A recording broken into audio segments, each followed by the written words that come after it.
Now comes the Leader of the Opposition, Keir Starmer. Thank you, Mr Speaker. Can I join the Prime Minister in congratulating the Lionesses and his comments about Sergeant Saville? I think we all speak for the whole House when we speak on that subject.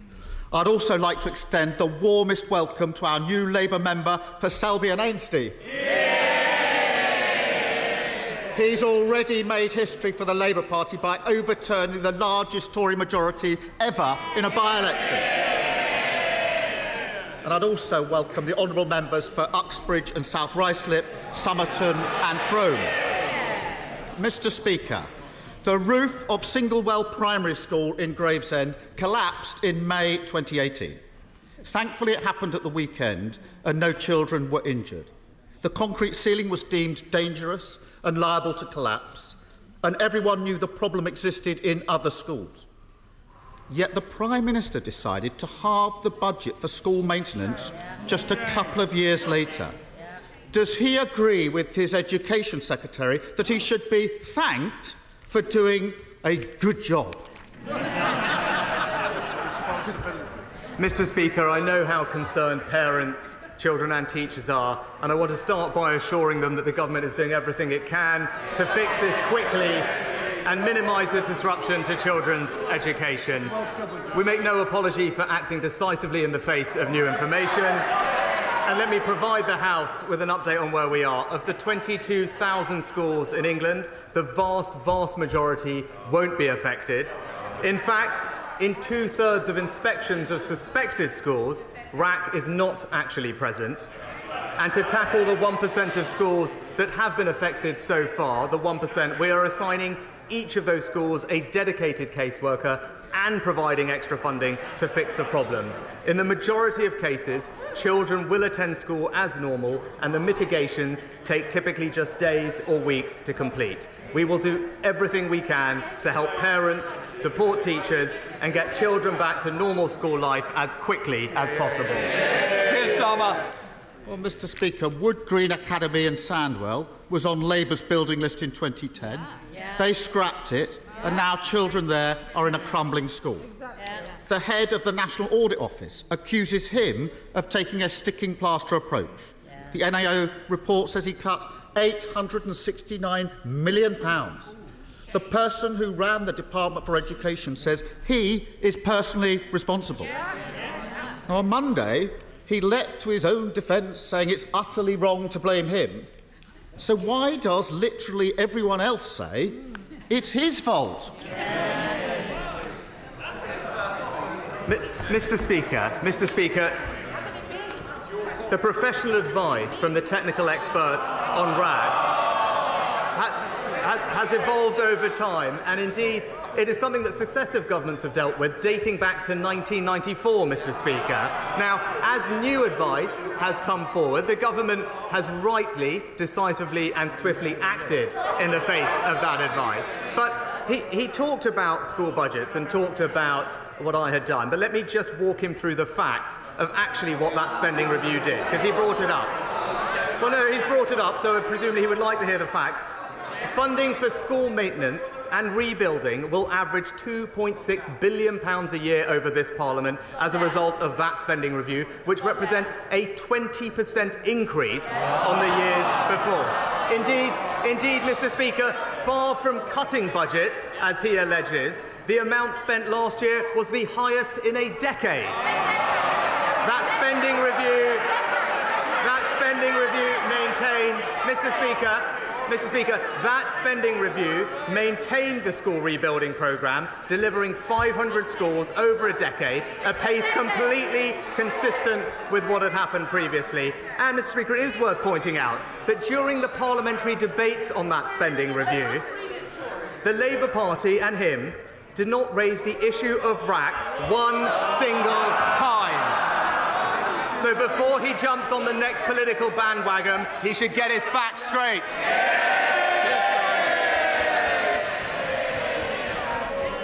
Mr Speaker, Carmel College in Darlington was on the Labour's building list in 2010. They scrapped it, and now children there are in a crumbling school. And on the one hand, we have him saying it's nothing to do with him. On the other side, we have the facts. And there's a simple way to clear this up. Why doesn't he commit to publish the requests from the Department of Education for the school rebuilding programme and what risks he was warned of before he turned them down? Mr. Speaker, the honourable gentleman has now brought up twice the Labour school rebuildings programme. He's now brought it up twice. So let's just look at that and look at the facts surrounding that, because we do know the truth about that programme, Mr. Speaker, because the NAO, as he's called on, actually reviewed that programme later on. What did they find? They found that Labour's school rebuilding programme actually excluded 80% of schools. Next, what did they find? What did they find? That it was a third more expensive than it needed to be, needlessly wasting resources that have gone to schools. And Mr. Speaker, this is the worst bit. The worst bit is that programme, because now he's talking about the physical condition of schools, that programme only allocated funds solely on the basis of ideology, with no regard whatsoever to the physical condition of schools, Mr. Speaker.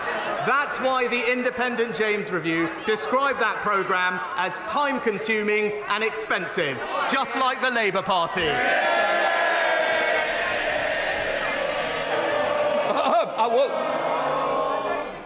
We don't want to start off with somebody leaving so early, because that's what's going to happen. Keir Starmer. Well, Mr. Speaker, they want more, so let me continue. Ferryhill School in County Durham was on Labour's building list in 2010. They scrapped it, and now children there are in a crumbling school. The truth is, this crisis is the inevitable result of 13 years of cutting corners, botched jobs, sticking plaster politics. It's the sort of thing you expect from cowboy builders, saying that everyone else is wrong, everyone else is to blame, protesting that they've done an effing good job, even as the ceiling falls in. The difference, Mr. Speaker, is that in this case, the cowboys are running the country. Isn't he ashamed that after 13 years of Tory government, children are cowering under steel supports, stopping their classroom roof falling in? Anymore. Just seriously, I will calm down. First session, I understand people are excited to be back at school, but we expect better behaviour. Prime Minister. Well, Mr. Speaker, this is exactly the kind of political opportunism that we've come to expect from Captain Hindsight over here. Before today, he's never once raised this issue with me across this dispatch box. It wasn't even worthy of a single... It's the same for this side as well. Can I just say, we're going to have a calmer question times going forward. I want to hear the question, I want to hear the answers, just like your constituents, Prime Minister. Mr. Speaker, before today, he never once raised this issue with me in Parliament. It wasn't even worthy of a single mention in his so-called landmark speech on education this summer. And if we'd listened to him, our kids would have been off school and locked down for longer. It's as simple as that. He talks about 13 years. Well, let's see what happened. When we came into office, 2/3 of schools were good and outstanding. Now it's 90%, Mr. Speaker. We introduced the pupil premium to get more funding to the most disadvantaged pupils, Mr. Speaker. Today, they are 75% more likely to go to university. And as a result of our reforms, we now have the best readers in the Western world, Mr. Speaker. That's what 13 years of education reform gets you, all of which opposed by the party opposite. Well, it claims to be a man of detail. There are 100 parliamentary questions from this side on this issue and an Opposition Day motion. But, Mr. Speaker, let us continue. Holy Family Catholic School in Bradford was on the Labour building list in 2010. They scrapped it, and now children there too are in a crumbling school. Mr. Holden, I think I've heard enough. No, then, this is the last time you make your mind up. You either go now or you're quiet for the rest of us. And, Mr. Speaker, if you can believe it, in April this year, the Education Secretary signed a contract for refurbishment of her offices. It's got her personal stamp of approval on it. It cost, I can't quite believe this, £34 million. Can he explain to parents whose children aren't at school this week why he thinks a blank cheque for his Tory minister's office is better use of taxpayers' money than stopping schools collapsing?